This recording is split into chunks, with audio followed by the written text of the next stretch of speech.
로부터의 예수혁명 7번째 시간으로 나는 당신을 봅니다 라는 제목으로 말씀을 전하겠습니다.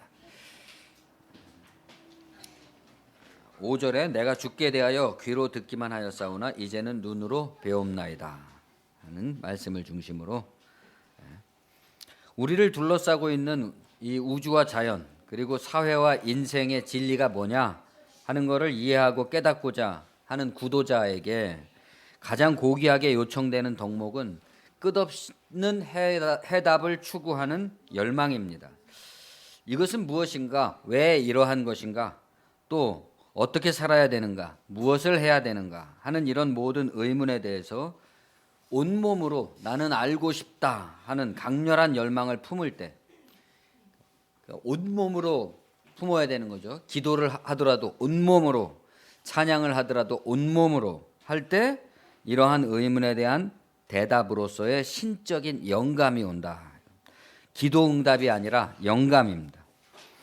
하나님의 영감이라는 것은 우리 자신이 스스로 대답할 수 없는 이 모든 의문들에 대해서 우리를 초월해서 주어지는 대답을 말하는 것입니다. 자기가 연구하고 생각해서 얻어지는 대답이 아니라 자기를 초월해서 주어지는 대답. 그 대답은 다른 누구의 검증을 필요로 하지 않습니다. 왜냐하면 그 대답이 자기에게서 나온 것이 아니라는 사실을 다른 누가 아니라 자기 스스로가 잘 알고 있기 때문이죠. 종교적 영감이라는 것은 다 이와 같이 자기 초월적이다. 시편 119편 162절에 사람이 많은 탈취물을 얻은 것처럼 나는 주의 말씀을 즐거워하나이다. 영감이라는 것은 전쟁의 전리품처럼 쟁투를 통해서 전투를 통해서 얻은 것이지만 그 탈취물 자체는 자기가 만든 게 아니죠. 다른 사람이 만들어 놓은 거를 그냥 얻게 된 거란 말입니다. 이와 마찬가지로 자기 노력의 수고로 얻어진 결과물일 때 그것을 하나님께로부터 온 것이라고 인정하기는 어렵죠. 자기 노력의 수고로 무언가를 얻을 것이다. 이런 신학. 여러분이 열심히 기도한다면 뭐를 얻을 것입니다. 열심히 교회 봉사를 한다면 뭘 얻을 것입니다. 하는 식의 신학을 통해서라면 인간은 끝내 성숙하지 못할 것입니다. 조건부 신앙이 되는 거니까요. 성숙하지 못하다는 것은 자기 자랑과 에고의 강화, 권력화, 또 기득권, 사유화와 그 과정 속에서 일어나는 여러 가지 폭력으로 귀결된다 이겁니다. 모든 잘못된 결과는 잘못된 출발의 원인이 있는 거죠. 그러니까 예를 들어서 어떤 교회가 잘못됐다, 어떤 목사가 잘못됐다 이런 것은 가다가 중간에 잘못된 게 아니라 본래적으로 그 출발에 어떤 문제가 있었다는 것을 생각해야 된다 이겁니다. 열망이 잘못됐다는 것은 그것이 추구하는 목표와 그것을 이루어가는 과정, 그 과정, 길과 방식을 제시하는 방식, 그게 신학인데 그 신학이 잘못됐다는 것을 의미한다 하는 것입니다. 나는 알고 싶다. 나는 알고 싶다는 이 마음으로부터 오는 해답, 영감에 의해서 모든 종교는 일정한 형태를 갖추게 되는 거죠. 우리가 다 같이 기독교인이지만 여러분과 저는 각자 고유한 개성에 따라서 다른 종교를 가지고 있단 말입니다. 자기가 받는 영감의 모습에 따라서 자기 종교의 그릇이 나타난다. 크게는 우리 기독교, 우리 자유인교회, 우리 한국교회 이런 식의 그릇이 나타나겠죠. 내용은 같은데 그것을 담아내는 그릇은 다 각기 다르다. 개성적이다. 그릇의 다름에 집착하기보다는 본질의 동일하다는 것에 마음을 모을 필요가 있다 이겁니다. 본질의 동일함에 마음을 모으면 서로의 다름을 통해서 서로가 오묘하고 깊어져 갈 것인데 서로 그릇의 다름에만 집착하면 다툼과 분리, 분열에 이르게 돼서 끝없는 쟁투를 하게 되는 거죠. 목표는 같으면서도 서로 다른 것처럼 생각하게 된다 이겁니다. 이 또한 열망의 잘못됨, 신학의 잘못됨, 그로 인해서 결과적으로 미성숙해진 양상이다라고 할 수 있을 겁니다. 보다 성숙한 사람은 기본적으로 모든 사람이 같은 열망을 품고 같은 길을 가고 있다는 것을 항상 인식해야 될 겁니다. 일단 모든 고등 종교는 바르고 성숙한 열망이 낳은 그릇이다 이렇게 말할 수 있을 겁니다. 하나님이여 사슴이 시냇물을 찾기에 갈급함같이 내 영혼이 주를 찾기에 갈급합니다 하는 말처럼 거기에는 모든 고등 종교에는 길 잃은 사람, 목마른 사슴이 시냇물을 찾아서 헤매는 것처럼 오랜 역사를, 인간의 오랜 역사를 통해서 검증된 그렇게 하나님으로부터 오는 신적인 영감에 의해서 만들어진 종교 체계다 이거죠. 예를 들어서 뭐 카톨릭, 기독, 개신교, 뭐 이슬람, 불교 이런 것들은 다 나름대로 그 수천 년 동안 내려온 어떤 그런 신적 영감에 의해서 그 사람들이 만들어낸 종교적 그릇이라고 할 수 있는 거죠. 그러나 그것들은 말 그대로 오랜 시간의 집단 지성과 경험의 산물이기 때문에 고작 100년 안팎의 지식과 경험을 가진 우리가 그것을 한 번에 알 수가 없단 말입니다. 엊그저께 교회 안에 들어온 사람이 기독교를 금방 알아내기가 어렵죠. 그러니까 아무리 천리길도 한 걸음부터라지만 어떻게 이것을 출발을 해야 될까요? 어떻게 공부를 해나가야 될까요? 어떤 사람들은 너무 빨리 아는 척을 하면서 세상을 주관하려고 합니다. 사도 바울이 그래서 교회에 얼마 되지 않은 사람, 교회에 들어온 지 얼마 되지 않은 사람에게는 직분을 주지 마라 이렇게 디모데에게 권하고 있단 말이죠. 자신의 그 신앙적 열심에 의해서 마귀를 정죄하는 그 정죄에 빠진다 그랬단 말이에요.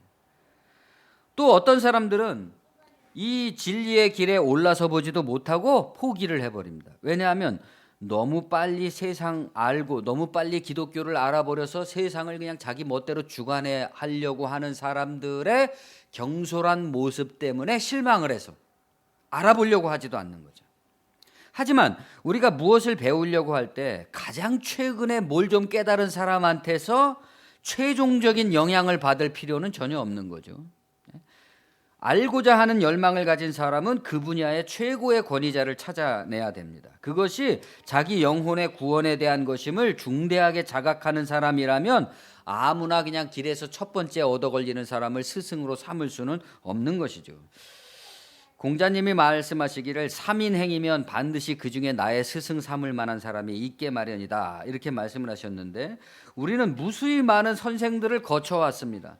선생들은 다양하죠. 훌륭한 사람도 있고 인격이 덜 여문 사람도 있고 뭔가 지식을 전달해 줄 만한 걸 가진 사람도 있고 그런 것이 없는 사람도 있고 뭐 멋쟁이도 있고 비루한 사람도 있고 착한 사람도 있고 깍쟁이도 있습니다. 세 사람 중이 아니라 모두가 다 나의 스승일 수도 있는 거죠. 아무튼 사람은 이런저런 이유로 인해서 많은 선생을 거치게 됩니다. 뭐 저도 그렇고 여러분도 그렇고 그동안 많은 선생들을 거쳐왔죠.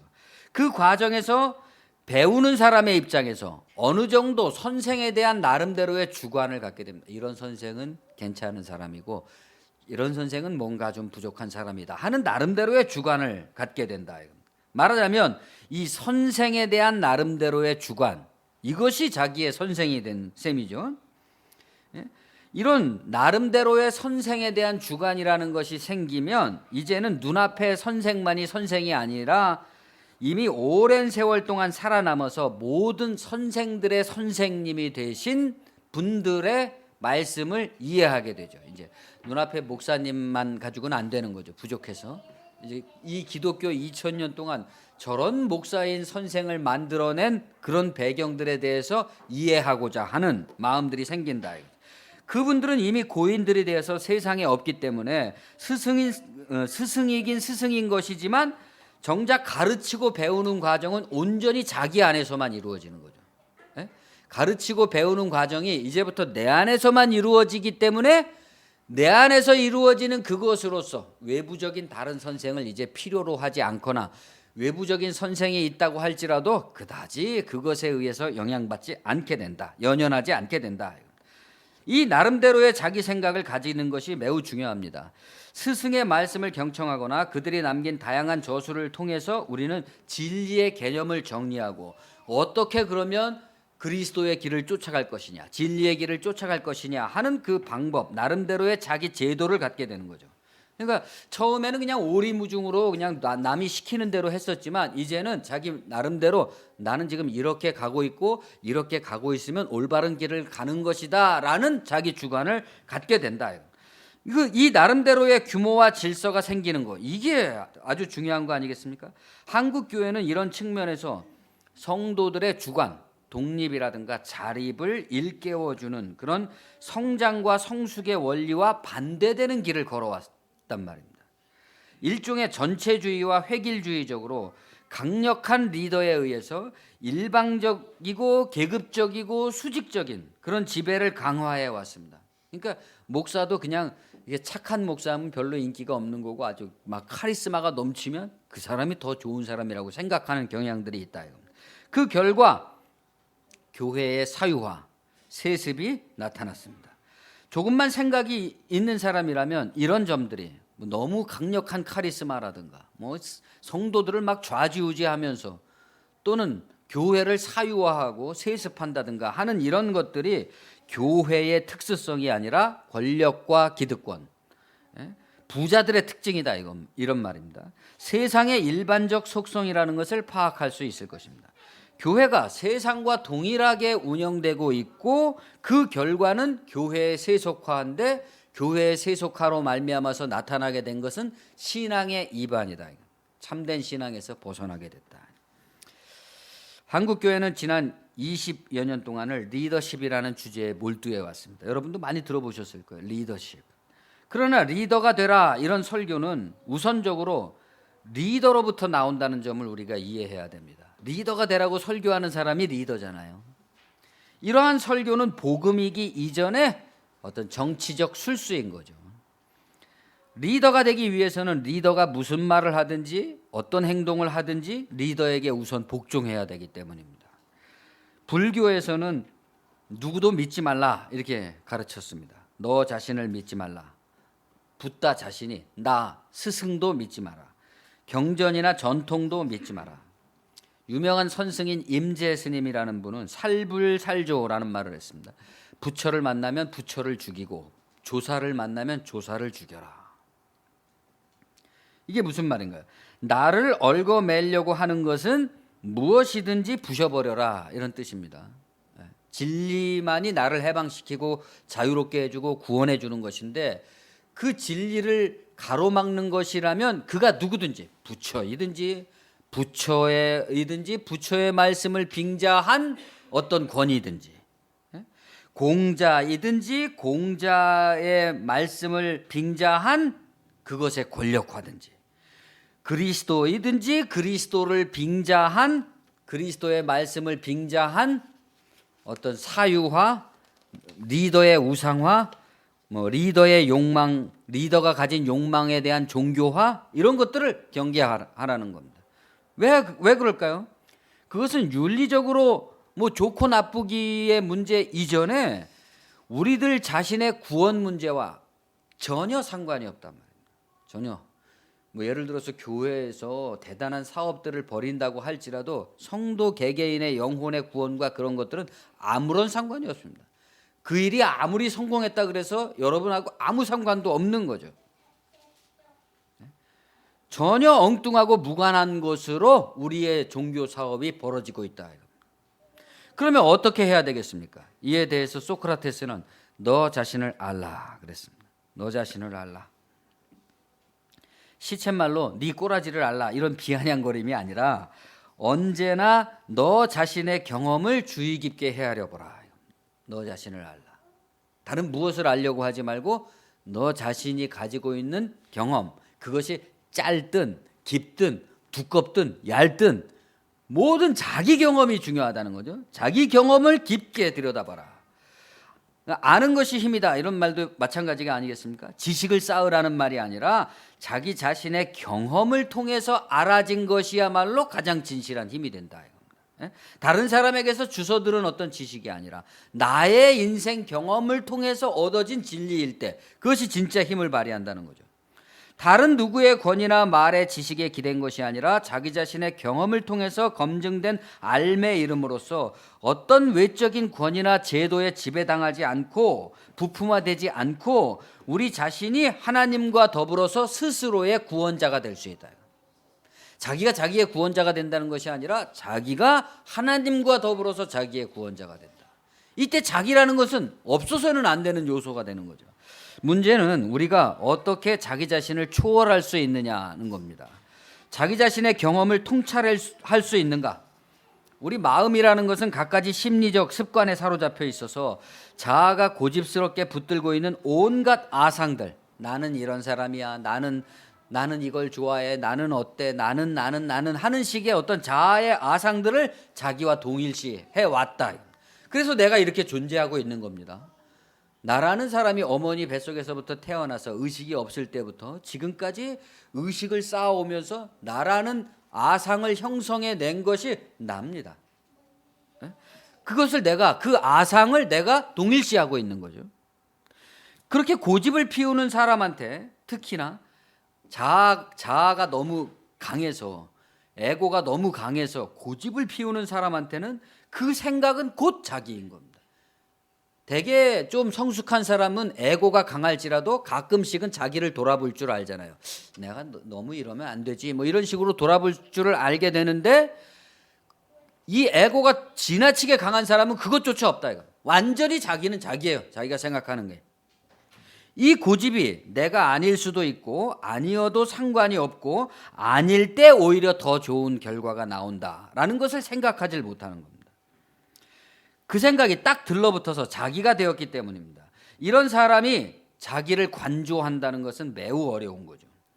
끝없이 고집을 강화시키는 마음속 생각들과 신체적 감각들이 자기를 객관적으로 보는데 장애가 됩니다. 이 자아의 아상이라는 게 어떻게 해서 생긴 거냐? 그렇죠. 마음속에 끝없는 생각들과 신체적인 자기의 고유한 감각들이 쌓이고 쌓여서 그렇게 된 거죠.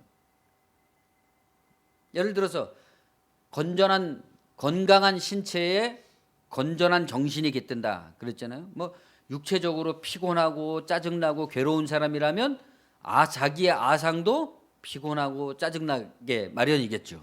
그런 것처럼 이렇게 자기를 똑바로 보는 데 있어서, 관조하는 데 있어서 회방이 된다. 이렇게 과도한 신념과 아집, 잘못 형성된 율법, 도덕적 정당화 같은 것들이 자기를 끝없이 강화시키면서 고착화시켜 나가는 거죠. 우리가 부르는 찬양 중에 이런 가사가 있습니다. 이 모든 것이 힘들다는 것을 당신은 나에게 알려줬소. 이 세상에서 가장 힘든 일은 자기를 뛰어넘는 일이다. 자기를 극복하는 것, 자기를 부인하는 것, 온전히 자기를 관조하는 것.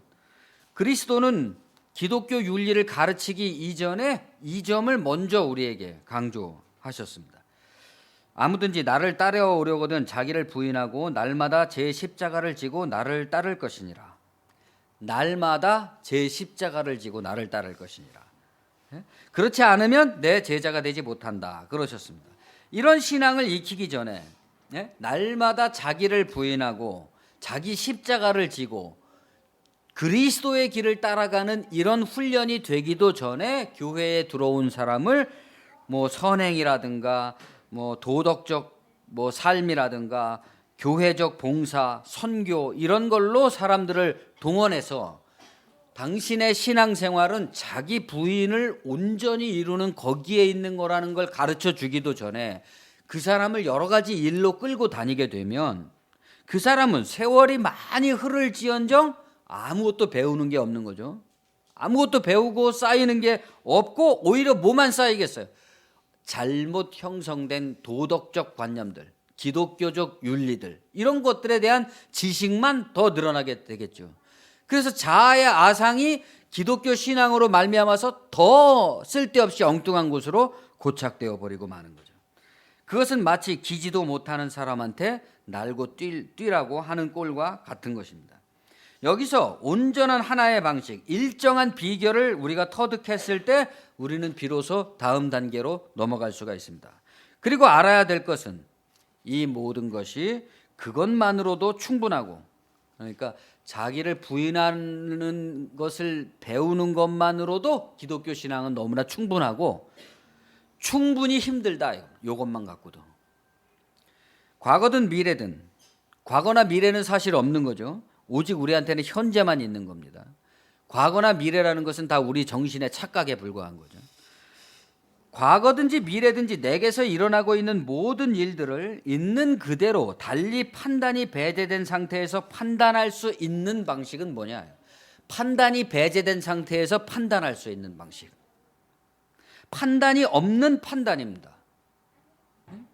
이 형용 모순이죠. 판단이 없는데 판단할 수 있는 거.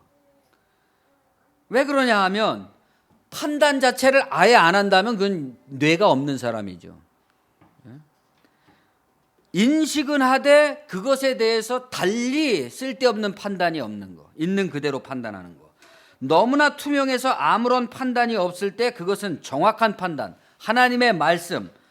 하나님의 말씀은 니콜 하나님의 심판이 되는 거죠. 너무나 정확하기 때문에. 이것이 말하자면 자기 초월적 명상입니다. 자기 초월적 명상. 기독교인들은 대개 교회의 세뇌에 의해서 명상에 대해서 거부감을 갖고 있거나 어떤 사람들은 또 신비적이고 비과학적인 두려움까지 가지고 있습니다. 뭐 명상을 하면 뭐 귀신이 들어와서 어쩌고 이렇게 생각하는 사람들도 있죠. 사실 영어로는 같은 말, 메디테이션 같은 말인데도 불구하고 그걸 굳이 묵상이라는 말로 대체해 왔습니다. 그렇죠? 교인들은 묵상이라는 말을 씁니다. 묵상이라는 거 할지라도 결국은 같은 말이죠. 성경의 가르침을 묵상한다. 우리가 기도를 드린다. 찬양을 드린다는 것의 결과로 발생하는 내적 상태를 최종적으로 말하면 결국 명상적인 상태가 되는 거죠. 명상이라는 것은 자아의 선입견, 자아가 알고 있는 암으로부터 우리의 인식을 자유롭게 해주는 방식입니다. 어떻게? 그 경험이 일어나는 그 순간을 살게 해줌으로써 가능해진다. 그 경험이 일어나는 그 순간을 살게 해준다. 여러분이 교회에 오실 때 길을 왔지만 그것은 매주일 같은 길을 오는 것이기 때문에 그 길을 지나가면서 직면하는 순간 그걸로 끝나게 되죠. 그렇죠? 그래서 기억이 안 납니다. 내가 어떻게 왔는지를 왔지만. 그러나 중간에 오다가 여러분이 무슨 기이한 현장을 목격했다거나 교통사고를 봤다거나 그러면 그거는 기억이 나죠. 왜 기억이 나겠습니까? 그 순간은 벌써 지나갔는데도 불구하고 그것이 너무나 강렬하게 내 머릿속에 남아서 아직까지도 그 사건에 대한 내 마음의 감정 처리가 끝나지 않은 거죠. 그래서 과거의 사건들이 우리에게 상처가 되고 괴로움이 되고 그것이 끊임없이 남아서 우리를 괴롭히는 것은 아직도 내 마음에서 그 순간의 일이 끝나지가 않은 거죠. 그래서 우리가 어떤 외상후 스트레스 증후군이나 이런 어떤 노이로제에 시달리는 사람을 치료할 때는 어떻게 합니까? 그 사람이 상처를 받았던 그 순간에 다시 직면하게 해줌으로써 그 사람이 그 순간을 온전히 다시 경험하게 해줍니다. 그렇게 해서 그 사람이 그 감정 처리를 끝낼 수 있게 도와주는 거죠. 이와 마찬가지로 순간을 살게 해준다. 내 이 순간을 삶으로써 이 순간을 끝나게 말입니다. 나는 다른 선입견에 의한 판단에 따라서 방해받지 않는다. 심판받지 않는다 이거죠. 다른 것에 의해서 내가 왜 이럴까? 뭐 나는 왜 이렇게 멍청할까? 이런 심판을 안 한다. 있는 그대로 그냥. 명상이 제대로 이루어지면 율법의 심판과 정죄에 의한 고통이나 갈등이 없습니다. 있는 그대로의 것, 지금 나를 통과해서 지나가는 것 말고 다른 선택이 없다는 새로운 경험. 우리는 항상 지금 지나가는 것도 있고 그것에 대한 나의 판단도 있기 때문에 마음속에서 갈등이 끝없이 일어나는데 지금 일어나고 있는 일만, 부딪히는 일만 있고 그것에 딸린 다른 생각이 없다. 갈등과 혼돈이. 그런 새로운 삶에 눈뜨게 된다. 이전까지 우리는 자아의 율법에 의한 심판과 정죄의 끝없는 갈등과 혼돈 속에서 항상 더 낫고 올바른 무언가를 선택하라는 압박을 받아왔습니다. 이게 율법입니다. 항상 나는 더 나은 사람이 돼야 된다. 더 나은 인간이 돼야 된다. 뭐를 선택해야 됐단 말입니다. 근데 이제 선택할 필요가 없어졌어요. 해방됐어요. 그 율법에서. 그냥 있는 그대로를 다 용납하게 됐다. 화해, 용서. 내 책임이 아니다 이겁니다. 왜? 그게 나라고 굳건히 믿고 있는 자아의 아상이 풀어져 버렸기 때문에. 초월해 버렸기 때문에 이제 그것은 나의 책임이 아닌 것입니다. 그래서 사도 바울이 이제부터는 내 안에서 일어나는 죄는 내가 아니라 죄다 이렇게 선언하는 겁니다. 그러나 이제는 그저 지금 일어나고 있는 일들을 내가 동시에 알게 되는 것이고, 알게 됨으로써 역시 그저 일어나는 그것들의 책임으로부터 나는 자유로워진 거죠. 이것이 인간의 판단이 없는 하나님의 판단이 없는 상태의 판단이다 이겁니다. 진정 지금 일어나고 있는 일들은 무엇일까요? 가령 여러분 개인적으로 또는 관계적으로 우리 주변과 대한민국 사회에서 지금 일어나고 있는 일들, 사람들이 행하고 있는 일들은 무엇일까요? 그런 말들이 있잖아요. 지금 벌판에서 전쟁이 벌어져 갖고 서로 막 사람을 막 죽이고 그러는 살육의 현장, 참혹한 그 현장도 수만 킬로미터 상공에서 그것을 내려다보면 하나의 희극, 아무 소리도 들리지 않고 행동만 일어나고 있는 상태의 하나의 희극과 같다 하는 것처럼, 지금 우리가 벌이고 있는 일들은 무엇인가? 사람들은 끊임없이 일어나고 있는 일들에 대해서 변명을 하고 핑계를 대고 있습니다. 그것 자체가 그들에게 책임이 있다는 것을 말해주는 거죠. 변명하고 있다는 것 자체가 책임이 있다는 것을 말해주는 것인데 전혀 책임을 질 줄 모릅니다.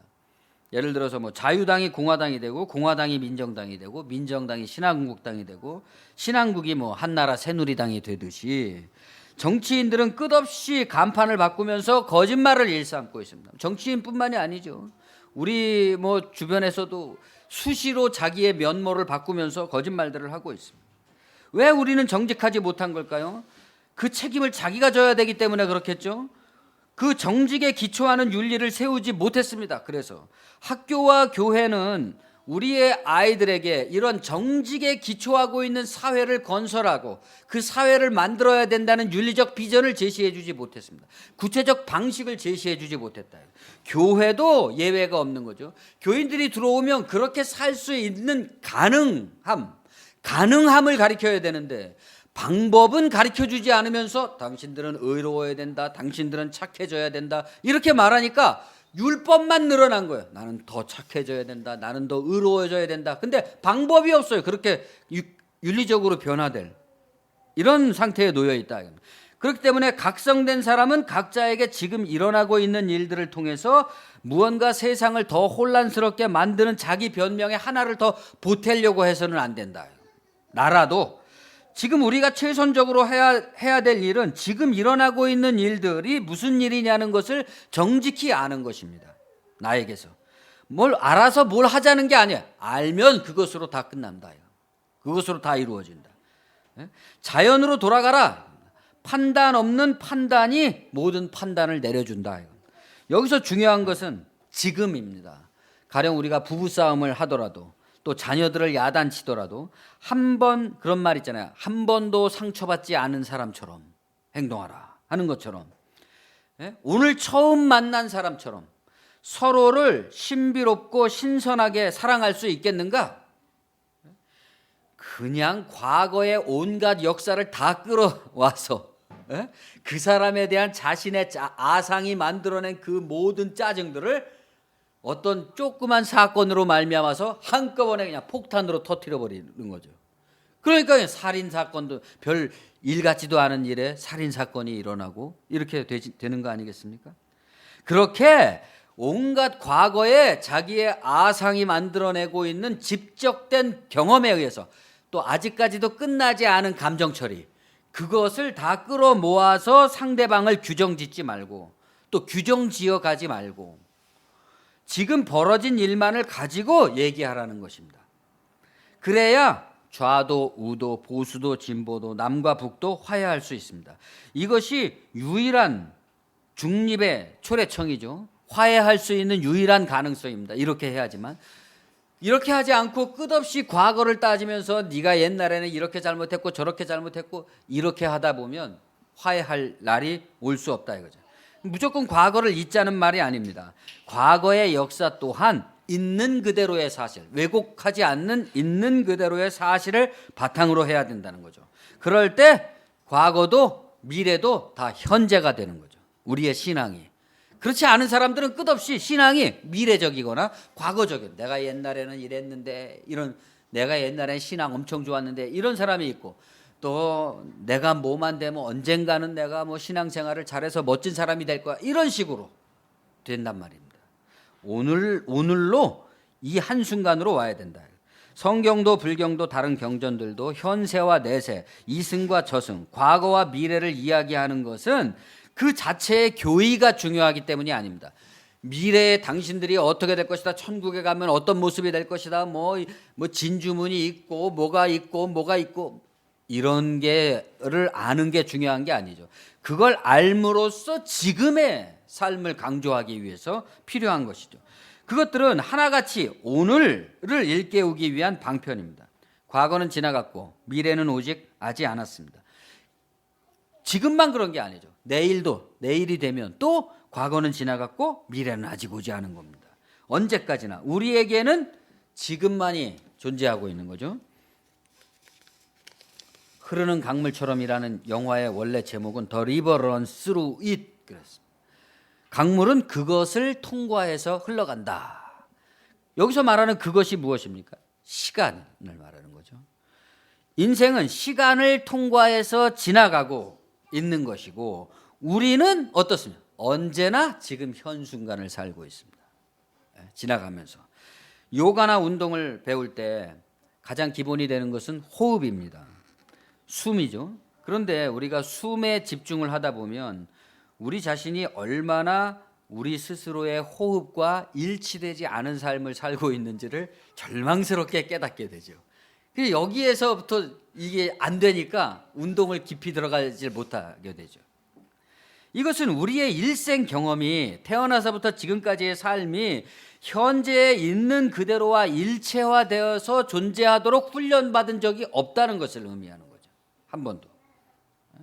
우리들의 교육과 제도는 뭔가 크게 잘못되어 있는 겁니다. 지금.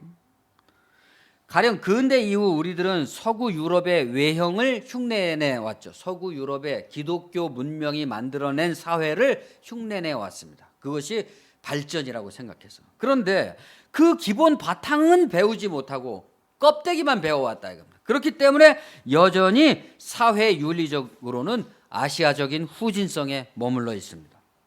지금 대통령 탄핵 같은 일들이 선진국에서는 일어날 수가 없는 일이잖아요. 무엇이 진정 우리 사회를 위한 길인지, 그 길을 위해서 최소한의 지켜야 될 어떤 지성적 삶의 방식, 더군다나 국가의 지도자들이라면 지성적 삶의 방식이 있어야 될 것인데 이 아시아적 후진성 속에서 나오지를 않아요. 봉건적이고. 사회적 책무가 무엇인지에 대한 집단 지성이 결여되어 있습니다. 심지어 종교까지도 그렇잖아요. 누구든지 교회 안에 들어오면 그날로 교의와 율법부터 가르침으로써 그 사람을 혼란에 빠뜨리게 됩니다. 기지도 못하는 사람한테 날 것을 주문하는 것인데 그 가르치는 사람도 자기도 기고 있는 거죠. 이로써 천국의 문 앞에서 그 문을 지키면서 자기도 안 들어가고 들어가려고 온 사람도 못 들어가게 한다 하는 예수님의 비유의 말씀이 딱 이루어지고 있는 꼴입니다. 아주대학교 병원에서 저희 아버지가 돌아가실 무렵 어느 날 마침 그 학교의 축제 기간이었습니다. 아버지는 그때는 아직 의식이 있을 때였는데 그날은 이제 제가 당번이라 아버지는 누워 계시고 저는 이렇게 수발을 들면서 앉아 있었죠. 둘이 앉아서 이제 할 일들을 다 끝나니까 완전 침묵인 거예요. 침묵이라는 것은 뭔가를 기다리고 있는 건데 도대체 우리가 뭘 기다리고 있는 건지 모를 그런 침묵이죠. 참으로 무료하고 긴 침묵이었습니다. 축제 현장에서 소리가 들려왔는데 어떤 여자 대학생이 이제 무대에 올라가서 한참 열창을 하고 있는 거예요. 그 젊은 목소리로 상황과 어울리지 않는 그 열정적인 노래를 들으면서 이 죽음이 임박해서 누워 계신 아버지한테 민망하다 하는 생각이 들었습니다. 너무 민망하다. 그리고 이런 생각을 해봤습니다. 내가 죽을 때 나는 과연 무엇을 할 것인가? 어떤 사람들은 말합니다. 무슨 일을 하든지 그게 무슨 상관이겠느냐? 아무 의미가 없다. 왜? 어차피 죽을 거니까. 그런데 한편 그렇다 하면 우리가 생각하는 그런 게 의미 없는 거라면 우리가 생각하는 뭔가 의미 있는 삶이라는 것은 무엇일까요? 어떤 것일까요? 그런 의미 있는 삶이라는 것이 따로 있기는 있는 걸까요? 가령 예를 들어서 나무는 고사되어서 죽어가는 느린 과정 속에서도 잎을 피우고 꽃을 피우고 열매를 맺습니다. 늙은 나무가 속은 다 썩었는데도 잎을 피우고 꽃을 피우고 열매를 맺는단 말이에요. 도대체 왜? 금방 다 죽어서 없어져 버릴 건데. 생명은 죽음의 순간에도 아픔을 느끼고 답답함과 시원함과 편안함을 느낍니다. 예전에 저희 할아버지가 돌아가시던 날 저희 큰어머니한테 손톱을 깎으라고 시켰대요. 노인이 왜 그러셨는지 이제 죽음에 대한 준비겠죠. 그 손톱을 깎는데 이제 너무 긴장을 해갖고 이 살을 찝은 거예요. 그러니까 그 돌아가시기 바로 직전인데도 그러면서 아파하더라는 거예요. 이렇게 죽음에 이르는 그런 순간에도 아픔을 느끼고 답답함과 시원함과 편안함을 느낍니다. 어차피 곧 중단되어 버릴 것인데 도대체 무슨 의미가 있다고 그러는 걸까요? 우리는 이런 사실에서 무엇을 깨달을 수 있겠습니까? 멈추지 않는, 죽음에 의해서 파괴되지 않는 생명, 그 생명이 경험하고 있는 그 살아있는 경험, 그걸 죽이지 말라는 거죠. 어차피 죽을 거니까 무슨 경험을 하든지 상관없다, 아무 의미 없다, 이렇게 절망할 게 아니라 죽는 그 순간까지도 그 죽음에 의해서 파괴되지 않는 생명의 경험이 살아있다, 그런 관점에서 봐야 된다는 거죠. 자연의 의미라는 것은 무언가 야망을 달성하는 데 있는 것이 아닙니다. 자연의 의미는 매 순간이 하나의 신비로서 주어지는 하나님의 선물인 거죠. 그렇기 때문에 그런 관점에서 우리 기독교인들은 예를 들어서 병상에 누워있는 사람, 어떤 사람들은 그냥 빨리 죽는 게 낫지 이렇게 얘기하지만, 우리는 생명이 있는 한은 인간에게 주어진 모든 경험을 하나님이 주신 것으로 다 받아들여야 된다, 이렇게 생각한단 말입니다. 자연의 의미라는 것은 매 순간 이렇게 주어지는 상황 있는 그대로가 중요한 거지, 거기에 무언 의미가 있느냐 없느냐 이런 것을 따지면서 거기다 뭔가를 갖다 붙이는 게 아니다. 그 자체로 벌써 고귀한 의미가 들어있다.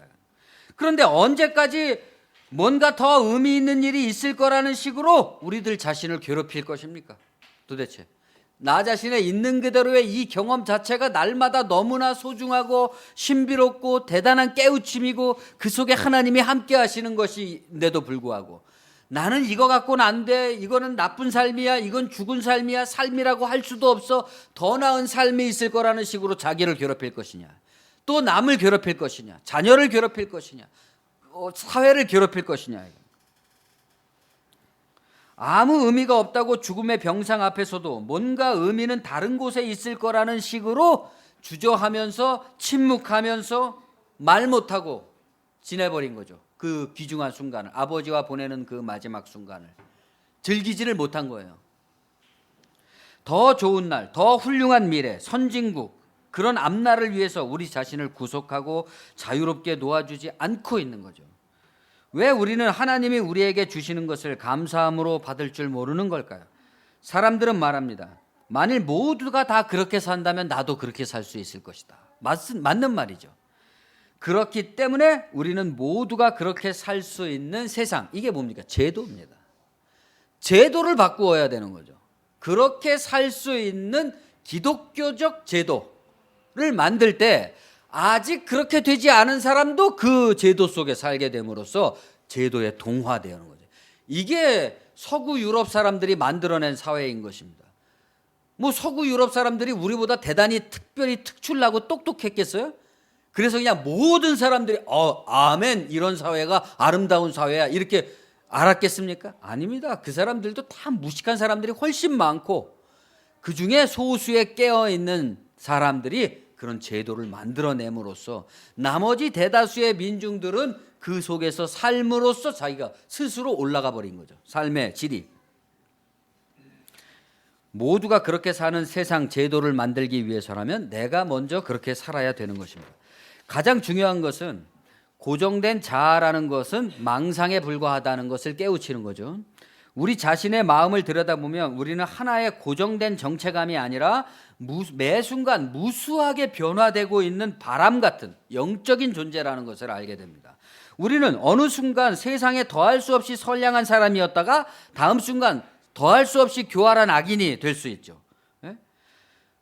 그런데 그것은 다 순간일 뿐입니다. 순간이 지나가면 뭐 살인의 광기도 봄날의 훈풍처럼 변하죠. 금방. 이런 경험을 여러분이 실제로 해보셔야 돼요. 저도 예전에 그 유학 시절에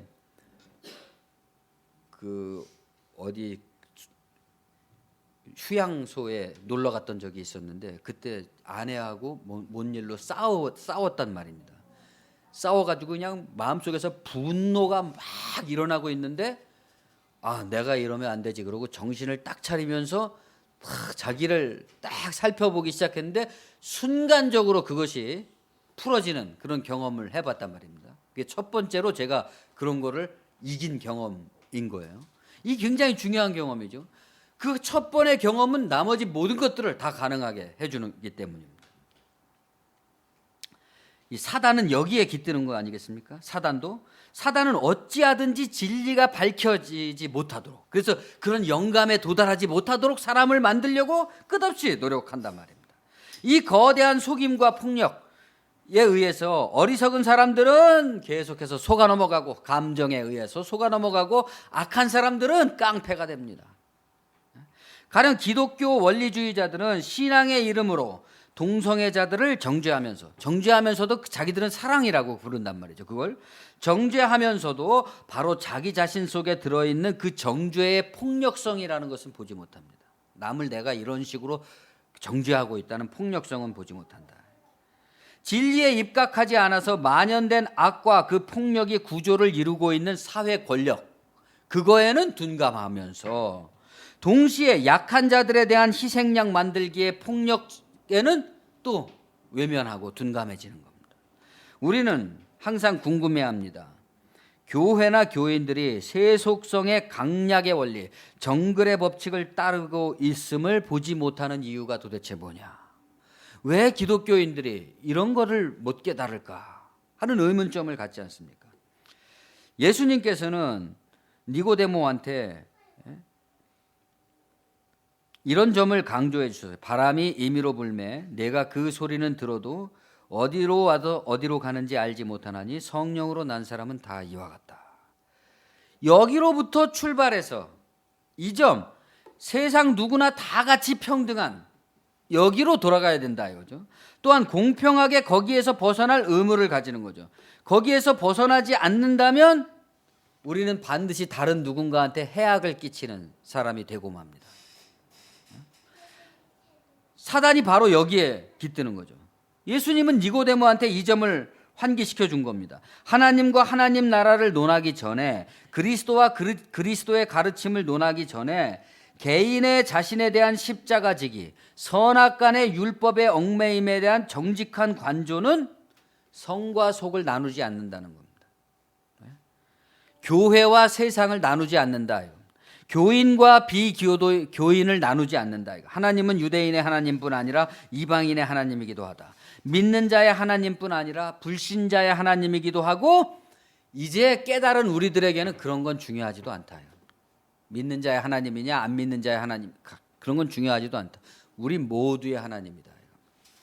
불교의 경전인 금강경에서는 이렇게 가르치고 있습니다. 그 무엇에도 집착이 없는 마음을 갈고 닦아라.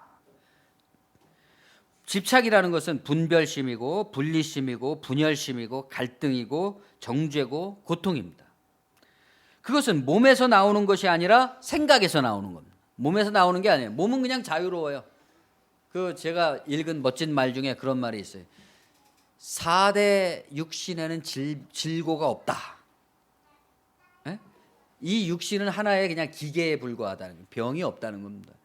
병은 어디서 오냐? 정신에서 온다는 거죠. 마음으로부터. 몸에서 오는 게 아니라 생각에서 온다 이거든. 집착이라는 것은. 그것은 끝없는 시기와 질투와 경쟁입니다. 무엇이? 교회뿐 아니라 세상 사람들의 모든 교의와 전통과 율법이 말입니다. 아상들이 만들어낸 율법, 그 아상들이 만들어낸 종교 제도, 그 아상들이 만들어낸 사회 제도들이 가지고 있는 교의와 전통과 율법 속에서 나올 수 있는 것은 집착밖에 없고, 그 집착이라는 것은 늘 분별심, 분리심, 분열심, 갈등이고 질투와 시기와 경쟁이다. 이 복음의 진리가 이미 왔고 하나님 나라가 우리에게 임박했음에도 불구하고 세상은 이렇게 매 순간 종말을 향한 임박함으로 긴장되게 끝없이 변화하면서 흘러가고 있음에도 불구하고, 그 흐름에 맡겨져 있음에도 불구하고 그 흐름의 원리를 무시하고 있기 때문에 결국은 뭐만 남아있는 겁니까? 파국밖에 남을 게 없는 거죠. 그것이 세상의 근원적 질병이라고 할 수 있을 겁니다. 종교적 윤리는 바로 여기서 나타나야 됩니다. 윤리는 다른 곳에서 나타나는 게 아니라 하나님이 아닌 세상 정신, 그것은 탐내게 하고 얽매이게 하고 폭력적인 권력이 됩니다. 모든 권력이라는 것은 집적된 집착의 산물입니다. 그렇잖아요. 예. 그러니까 우리 개인의 조그만 욕망을 모으면 권력이 되는 겁니다. 집적된 집착의 산물인 권력을 획득하게 되면 행복해진다라고 하는 뿌리 깊은 착각과 속임, 그것은 누구나 알고 있습니다. 그 권력이라는 건 다 허망한 것이야, 소용없는 것이야, 그런 말쯤은 누구나 다 알고 있음에도 불구하고 누구나 굴복하고 있습니다. 거기에 굴복하는 게 가령 말하자면 그런 권력을 탐내고 가지려고 하는 것만이 굴복이 아니라 그런 사람들한테 꼼짝을 못하고 굽신거리고, 그것도 굴복인 거죠. 그러므로 하나님의 나라를 생각할 때는 우리가 이런 점들을 고려해야 되는 거죠. 기독교인의 윤리란 무엇일까? 기독교인의 정치란 무엇일까? 기독교인이 추구하는 사회, 이 모든 것들에서 악이 발생하는 기본적인 조건이 무엇이냐라는 것을 항상 생각하고 나와야 된다. 그래서 항상 기억하면서 그래야지만 믿는 사람이 지켜야지 될 구체적인 실천, 내가 그럼 무엇을 할 것인가가 구체적으로 나오게 된다. 우리가 우리 자신으로부터 출발하지 않는다면 우리는 끝없이 엉뚱한 것을 찾아서 방황하는 이 세상 어디에도 존재하지 않는 존재가 되고 말 것입니다. 그런 사람들이 모여서 좀비 같은 사람이죠. 이 세상 어디에도 존재하지 않아요. 저 하늘 어딘가에 있으려니 하는 그 천국에 대한 믿음 때문에 존재하고 있죠. 그 사람은, 그런 사람들이 정신은 저 먼 데 가 있는데 땅에서 살고 있는 거예요 지금. 그런 사람들이 모여서 아무리 아름다운 말, 좋은 말을 하는 교회를 이룬다고 할지라도 거기서 최종적으로 만들어지는 것은 악의 파행일 뿐이다. 이것을 불교식으로 말하자면 윤회라고 하는 겁니다. 카르마, 업이 계속해서 또 다른 업을 만들어낸다. 우리는 자주 어떤 사람들에게서 이러한 끝없는 윤회의 수레바퀴가 돌면서 그 사람을 집착과 아집과 고통 속으로 몰아가는 것을 봅니다. 보면서 우리는 혀를 차죠. 저 사람 도대체 왜 저래고 사는 거야? 네? 자기의 오늘이 내일을 더 괴롭게 만들고 그 내일이 모레를 더 괴롭게 만드는 저런 삶을 왜 사는 걸까? 이렇게 생각을 합니다. 혀를 찹니다. 그러면서도 자기도 그 사람과 동일한 방식으로 살고 있다는 것은 깨닫지 못한다. 정도의 차이일 뿐이지. 명나라 말기의 사상가 이타고는 그의 서신을 편찬한 분서라는 책에서 타고난 식심을 버려라, 이런 말을 아주 자주 사용하고 있습니다. 식심을 버려라. 식심이라는 것은 지식으로서 미리 아는 척하는 겁니다. 그러나 미리 아는 척하는 그 식심 때문에 사물을 제대로 보지 못한다. 사물을 제대로 보지 못할 뿐더러 자기 자신도 제대로 보지 못하게 되는 거죠. 식심을 가지고 우리가 공부를 하게 되면, 그러니까 어렸을 땐 다 식심을 가지고 하잖아요. 예전에는 책을 읽어도 내가 오늘 이렇게 두꺼운 책 아니야 돌파하겠다. 그래서 그 책이 뭘 말하는가 보다는 내가 이 책을 읽었다라는 데 의미를 두는 것처럼 식심으로 공부를 하게 되면 공부가 진리에 도달하는 성숙으로 가질 못하고 여전히 자아의 욕망을 자꾸 채우는 도구가 된다. 이겁니다. 기독교 신앙을 얘기해도 사람이 진리에 도달하게 하는 게 아니라 점점 자기 에고가 강화되는 사람이 된다. 그리하여서 진리에 충성하는 사람이 아니라 세상에 아첨하는 일꾼이 되고 마는 거죠. 사람은 끝없이 식심으로 자신과 타인을 규정하고 있습니다. 저 사람은 장로교인이야, 저 사람은 감리교도야, 저 사람은 침례교도야, 불교도야, 이슬람교도야, 채식주의자야, 보수주의자야, 진보주의자야, 영남 사람이야, 호남 사람이야, 뭐 이북 사람이야, 조선족이야, 고려인이야, 이런 식으로 말입니다.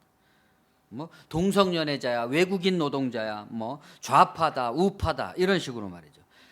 끝없이 이런 배제의 언어를 붙잡고서는 우리는 도저히 하나가 될 수 없을 겁니다. 공존해 살 수 있는 가능성이 없을 겁니다. 저는 이런 생각을 할 때마다 항상 돌아가신 장인어른과 저 사이를 생각하게 됩니다.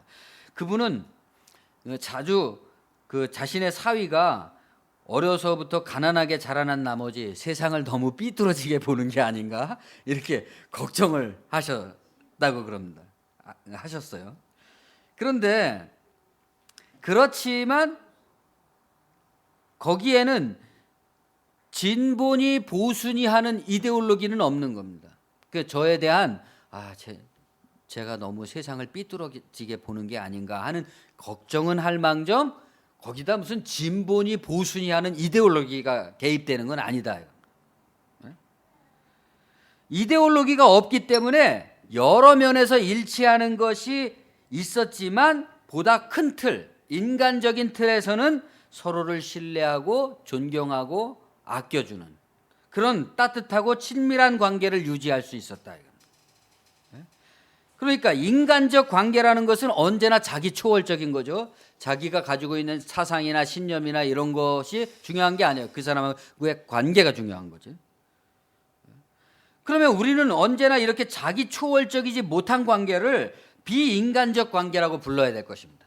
이데올로기적인 관계, 이데올로기로 뭉친 사람들, 이런 거는 비인간적 관계인 거죠.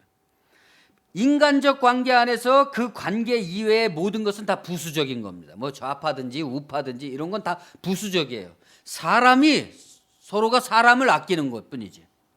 그게 중요한 거지. 그럴 때 중요한 것은 사랑인데 그 사랑도 그냥 사랑이 아니라 어떤 사랑입니까? 자기를 초월한 사랑이다. 나는 이런 사람이고 쟤는 저런 사람이지만 그래도 쟤를 사랑해 주는 거죠. 우리는 언젠가 누군가 우리를 깨닫게 해주기를, 좀 더 상황이 나아지기를, 상대가 달라지기를, 그리하여서 우리 자신이 처해 있는 상황이 지금과는 아주 다르게 변화되기를 기대하고 있습니다. 그것을 희망이라고 부르는 거죠. 그런데 지금부터 당장 우리 자신을 초월하면, 지금부터 당장 우리 자신을 초월하기만 하면 넘치게 존재하고 있는 무진장한 사랑에 대해서는 도무지 배우려고 하질 않는다. 이겁니다. 우리가 아무리 가난할지라도 나누어 줄 사랑만큼은 넘치게 소유하고 있다는 사실을 알아야 되는데 그것을 알지 못하고 무언가 가진 것을 내가 갖고 있지 않은 것을 줘야 된다고 자꾸 생각하기 때문에 인색해질 수밖에 없다. 이 나의 느낌, 나의 생각, 나의 고통, 나의 몸, 나의 아내, 나의 남편, 나의 자식, 나의 나라, 나의 땅, 이 나라는 집착된 정신으로 가득 차 있기 때문에 그렇다 이겁니다. 월든이라는 책에서 데이비드 소로우는 남들은 일생 동안 한 주먹의 먼지만 먹어도 될 것을 뉴 잉글랜드의 농부들은 한 푸대의 먼지를 먹고 산다 이러면서 개탄을 한 적이 있습니다. 조상 대대로 물려받은 팍팍한 토지 때문에 그런다 이겁니다. 토지가 없었더라면 거기에 매이지 않고 뭐 여행을 가고 싶으면 여행을 가고 도시로 나가서 뭐 자기 적성에 맞는 더 나은 뭔가를 할 수 있었으면 할 수도 있었고 공부를 할 수도 있었을 텐데 벌써 그냥 조상 대대로 내려온 토지를 물려받음으로써 어렸을 때부터 농장주가 돼갖고 일생이 벌써 결정돼 버렸다는 겁니다. 흙먼지를 먹고 살아야 된다 이거죠. 성경에는 많은 사람들이 등장합니다. 아브라함, 이삭, 야곱, 요셉, 모세, 다윗. 그러나 그런 사람들의 역사와 지식을 안다고 한들 그것이 우리에게 어떤 도움이 되겠습니까? 물려받은 토지와 같으면 아무런 의미가 없고 우리에게 계속 먼지만 먹게 하는 거죠. 그것들이 나 자신을 밝혀주고 이해시켜주는, 그렇게 해서 조상 대대로 물려받은 이 유전된 질병을 벗어나는데 도움이 되지 못한다면, 조상이 물려준 유산이라고 할지라도 그 유산이 우리 조상 대대로의 그 물려받은 유전적 질병 벗어나지 못하는 삶, 그 한계, 그런 데서 벗어나게 하는 게 아니라면 의미가 없다 이겁니다. 그 모든 인생의 경험과 지식들은 단 한 가지로 돌아와야 된다. 이제는 돌아와 거울 앞에서 내 누님같이 생긴 꽃이요 하는 서정주의 국화옆에서처럼 먼 길을 돌아와서 이제는 고향에 탁 돌아온 사람처럼, 고향에 돌아온 것처럼 그런 기분이 돼야 된다. 그런다고 내 삶이 달라진 건 아니죠. 내가 뭔가를 막 포기하고 손해를 보고 그렇게 생각하는 사람은 기독교 진리를 따른다 그래서 내가 뭔가를 손해를 보고 포기해야 된다고 생각하는 사람은 아직도 이게 진리가 뭔지 파악이 안 된 사람인 거죠. 아니면 기존에 있는 잘못된 어떤 기독교의 상처를 너무 많이 받은 피해의식이 너무 많은 사람인 거죠. 손해를 보는 게 아니라 도리어 옛날과 달라졌어요. 옛날과 어떻게 달라졌나? 평정, 평안, 초연함을 획득했다. 인생에 무슨 일을 만나든지. 그래서 평정과 평안과 초연함은 그 자체로 그냥 좋다 이런 게 아니죠. 내가 어떻게 살아야 될 것인가, 무엇을 할 것인가, 어떤 말을 해야 될 것인가, 이것이 선명하고 명징하다. 자신이 그것이 너무나 선명하고 명징하기 때문에 내가 달라진 인격을 생각한다면 내가 옛날 과거에는 얼마나 천박하고 경솔하고 경박한 인간이었는데 지금은 그래도 요 정도로 이렇게 괜찮은 침착한 그런 사람이 됐다, 이런 생각을 할 때 자신이 과거에 어떻게 살았던가를 생각하면 비참함과 구토감까지 느끼게 될 겁니다. 진리 안에서 우리는 그러한 과거에 대한 생각까지 자기 초월적으로 이제는 받아들일 수 있게 됐어요. 과거에 내가 비록 그렇게 어리석고 엉뚱한 인간이었지만 그것도 참 귀여웠다, 이렇게 받아들일 수 있게 된 거죠. 이것이 성숙이고 화해고 거기에도 하나님의 사랑이 들어있습니다. 모든 이러한 희노애락, 자기 마음속에 희노애락이 발생하기 이전을 유교에서는 중이라 그랬습니다. 중용에 보면 희노애락이 발생하기 이전의 본질적 상태를 중이라 한다 그랬고, 불교에서는 공이라 그랬어요. 공. 반야심경에 보면 공즉 시색, 색즉 시공 그랬잖아요. 그 중과 공의 핵심은 도대체 뭐냐? 그러면 그 중과 공의 핵심은 뭐냐? 거기에는 무엇이 있느냐? 아무것도 없죠. 공은 비어 있다는 뜻 아닙니까? 아무것도 없어요. 여러분이 하나님, 그리고 하나님을 그냥 계속 불러보십시오. 거기에 뭐가 있습니까? 아무것도 없죠. 모든 아상이 다 사라지게 되는 곳에 하나님이 계신다. 그래서 히브리서에 보면 우리의 하나님은 소멸시키는 불이다. 소멸시키는 불. 그런데 아무것도 없다는 말은 맞기도 하고 틀리기도 합니다. 여기서 이제 불교나 다른 유교나 이런 것과 우리 기독교의 차이점이 드러나는 거죠. 아무것도 없다는 말은 맞기도 하고 틀리기도 한다. 이거. 아무것도 없는데 있는 것이 있다. 뭐가 있어요? 생명이 존재한다. 인식. 내가 존재한다 이겁니다. 코기토 에르고 숨 그랬어요. 데카르트가 나는 존재한다. 고로 나는 존재한다. 나는 생각한다. 고로 나는 존재한다. 그랬지 않습니까? 지금 내가 경험하고 있는 이 모든 사물들이 환영과 껍데기에 불과할지라도, 우리의 모든 삶이라는 것이 한 줌의 재로 돌아가 버릴지라도 우리는 이렇게 존재하고 있는 실제라는 것입니다. 내가 지금 바로 그 아무것도 아니기 때문에 나는 이 순간 모든 것인 거죠. 나는 아무것도 아니기 때문에 모든 것이고 곧 하나님의 현현입니다. 내가 있음으로써 나의 인식 속에서 하나님도 계신 거죠. 그렇기 때문에 인간 존재라는 것은 세상 그 어떤 존재보다 매우 월등하고 신적 형상을 받은 그런 고귀한 존재라는 거죠. 욥이 여호와께 대답하여 이르되 주께서는 못할 일이 없사오며 무슨 계획이든지 못 이루실 것이 없는 줄 아오니 무지한 말로 이치를 가리는 자가 누구니이까. 나는 깨닫지도 못한 일을 말하였고 스스로 알 수도 없고 헤아리기도 어려운 일을 말하였나이다. 내가 말하겠사오니 주는 들으시고 내가 주께 묻겠사오니 주여 내게 알게 하옵소서. 이제 자기 판단을 안 하겠다는 거죠. 모든 일에 있어서 자기는 자기 판단이라는 것이 얼마나 한계가 분명한 망상과 그 잘못된 무지에서 비롯된 것이라는 걸 너무나 철저하게 알았기 때문에 이제는 뭐만 하겠다는 거예요? 내가 주님께만 말하겠사오니 주는 들어주시고 내가 주께 물어보겠사오니 주여 내게 알게 하옵소서. 내가 주께 대하여 귀로 듣기만 하였사오나 전에는 하였사오나 이제는 눈으로 주를 배움나이다. 뭐 자기가 눈이 열려서 하나님이 여기 계시다 그렇게 본다는 뜻이겠습니까? 그게 아니라 마음의 눈이 하나님을 이제 확실히 알게 됐다라는 거죠. 영화 2009년에 나온 영화 아바타라는 영화에 보면 거기에 나오는 나비라는 족들은 서로 만날 때 나는 당신을 봅니다. I see you 이렇게 인사를 합니다. 사람을 만나게 되면 나는 당신을 봅니다. 이렇게 인사를 하는 거예요. 뭐 이렇게 인사를 하려면 눈을 이렇게 마주치고 인사를 해야 되겠죠. 그러니까 이렇게 바꿀 수 있는 거죠. 나는 존재한다. 고로 나는 본다. 목마른 사슴이 시냇물을 찾아 헤매듯이 그 하나님의 나라는 다른 어느 곳이 아니라 너희 속에 있다 그랬습니다. 하나님의 나라는 너희 속에 있다. 그런데 왜 여기서 누가복음에서 예수님은 하나님은 너희 속에 있다 이렇게 말씀을 하지 않고 하나님의 나라는 너희 속에 있다 이렇게 말했겠어요? 예? 무엇에 대한 비유이겠습니까? 진정으로 목마른 사람은 알게 되는 거죠.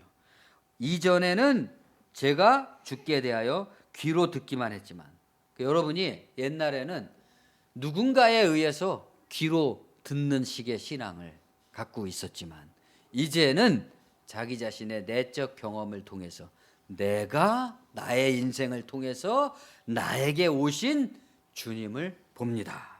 이렇게 말할 수 있는 거죠. 자유인교회 창립 10주년을 맞아서 그동안 함께 해오신 여러분들께 진심으로 감사를 드립니다. 기도하겠습니다. 주님 은혜를 감사합니다. 우리의 일생 삶 동안 항상 우리와 동행하셨고 침묵 가운데서 우리를 이끌어 주시고 우리의 생명을 주장하고 주관하여 오셨지만 한 번도 자기를 드러내지 아니하시고 무던히 참고 기다리시며 이 모든 삶의 여정들을 인도해 오신 주님을 우리가 예전에는 지식으로 귀로 듣고 생각해 왔지만 내 스스로 판단하고 알아왔지만 이제는 우리의 전심의 삶을 통해서 고백으로서 하나님을 봅니다. 이렇게 말할 수 있는 신앙에 이르게 됐습니다. 주님, 우리가 당신을 보게 됨으로써 당신의 나라를 우리 안에서 발견함으로써 우리의 새로운 인식에 놀라운 자유와 해방이 일어나게 도와주시고 그것을 통해서 우리의 삶의 새로운 윤리가 정립되게 도와주시고 그것으로서 우리 교회가 또 온 세상 사람들에게 나누어 줄 수 있는 양식과 물이 가득한 그렇게 흘러넘치는 그러한 교회로 세워져 갈 수 있도록 인도하여 주시옵소서. 우리 자윤교회 모든 교우들이 정말로 이 하나님의 복음의 말씀 가운데서 자신의 길을 새롭게 발견하며 그곳에서 그 개성 넘치는 삶 가운데서 하나님이 고유하게 우리 자신에게 주시는 각 사람에게 주시는 기업이 자라나고 성장하고 장막과 지평이 넓어지는 그런 역사들이 있도록 인도하여 주시옵소서.